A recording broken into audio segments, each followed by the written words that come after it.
কোমল উত্তর ক্রোধ নিবারণ করে, কিন্তু কটু বাক্য কোপ উত্তেজিত করে। হে আমার প্রিয় ভ্রাতৃগণ, তোমরা ইহা জ্ঞাত আছো, কিন্তু তোমাদের প্রত্যেকজন শ্রবণে সত্বর, কথনে ধীর। ক্রুদ্ধ হইলে পাপ করিও না।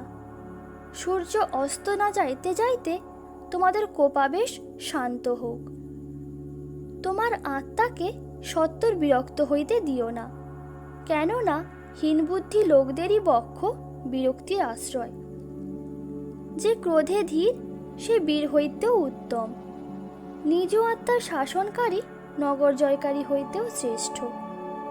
কিন্তু এখন তোমরাও এ সকল ত্যাগ করো, ক্রোধ, রাগ, হিংসা, নিন্দা ও তোমাদের মুখনির্গত কুৎসিত আলাপ। ক্রোধ হইতে নিবৃত্ত হও, কোপ ত্যাগ করো, রুষ্ট হইও না, হইলে কেবল দুষ্কার্য করিবে। যে ক্রোধে ধীর সে বড় বুদ্ধিমান, কিন্তু আশুক্রোধী অজ্ঞানতা তুলিয়া ধরে।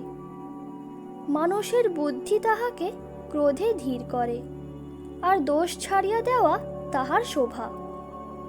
কিন্তু আমি তোমাদিগকে কহিতেছি, যে কেহ আপন ভ্রাতার প্রতি ক্রোধ করে সে বিচারের দায় পড়িবে।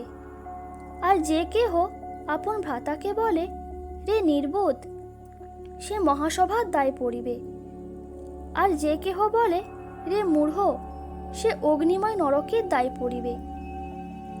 হে প্রিয়েরা, তোমরা আপনারা প্রতিশোধ লইও না, বরং ক্রোধের জন্য স্থান ছাড়িয়া দেও, কারণ লেখা আছে, প্রতিশোধ লওয়া আমারই কর্ম, আমি প্রতিফল দিব, ইহা প্রভু বলেন।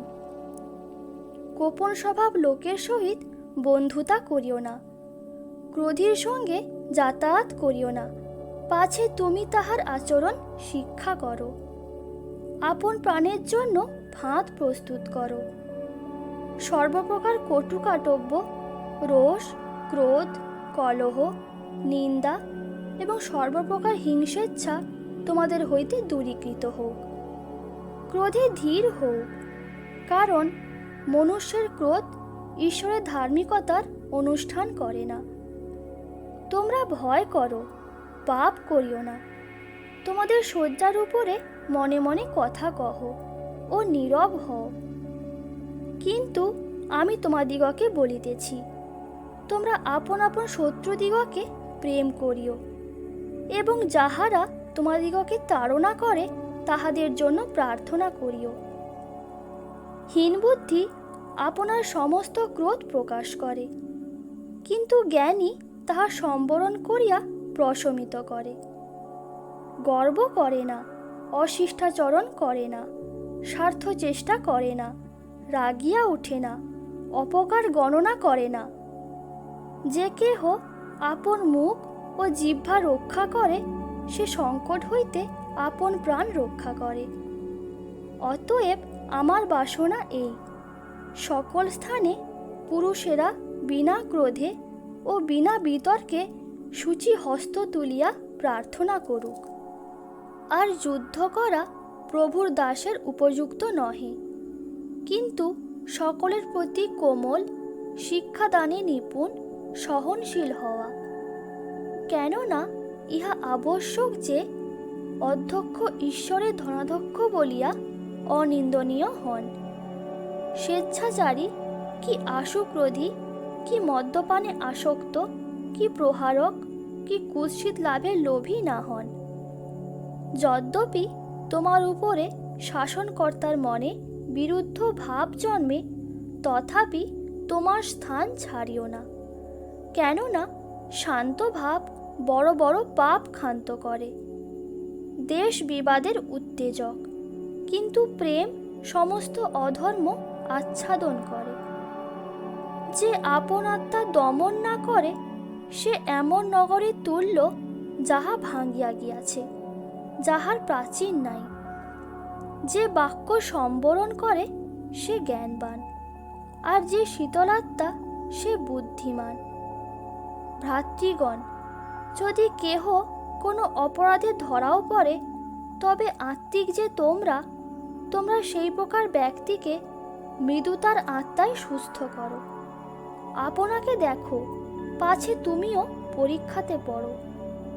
তোমাদের শান্ত ভাব মনুষ্য মাত্রের বিদিত হোক, প্রভু নিকটবর্তী। অতএব যে যে বিষয় শান্তিজনক ও যে যে বিষয়ের দ্বারা পরস্পরকে গাঁথিয়া তুলিতে পারি, আমরা সেই সকলের অনুধাবন করি।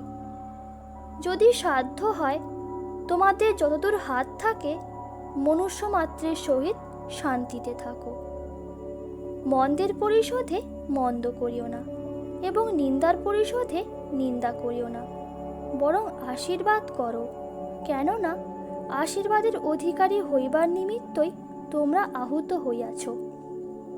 সকলের সহিত শান্তির অনুধাবন করো, এবং যাহা ব্যতিরেকে কেহই প্রভুর দর্শন পাইবে না, সেই পবিত্রতার অনুধাবন করো। সাবধান হইয়া দেখো, পাছে কেহ ঈশ্বরের অনুগ্রহ হইতে বঞ্চিত হয়। ধন্য যাহারা মিলন করিয়া দেয়, কারণ তাহারা ঈশ্বরের পুত্র বলিয়া আখ্যাত হইবে। কিন্তু তোমরা যে শুনিতেছ, আমি তোমাদিগকে বলি, তোমরা আপন আপন শত্রুদিগকে প্রেম করিও।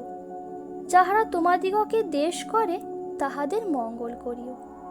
যাহারা তোমাদিগকে শাপ দেয় তাহাদিগকে আশীর্বাদ করিও। যাহারা তোমাদিগকে নিন্দা করে তাহাদের নিমিত্ত প্রার্থনা করিও। অবশেষে বলি, হে ভ্রাতৃগণ, আনন্দ করো, পরিপক্ব হও, আশ্বাস গ্রহণ করো, এক ভাব বিশিষ্ট হও, শান্তিতে থাকো। তাহাতে প্রেমের ও শান্তির ঈশ্বর তোমাদের সঙ্গে সঙ্গে থাকিবেন। পরস্পর সহনশীল হও, এবং যদি কাহাকেও দোষ দিবার কারণ থাকে, তবে পরস্পর ক্ষমা করো। প্রভু যেমন তোমাদিগকে ক্ষমা করিয়াছেন, তোমরাও তেমনি করো। আমেন।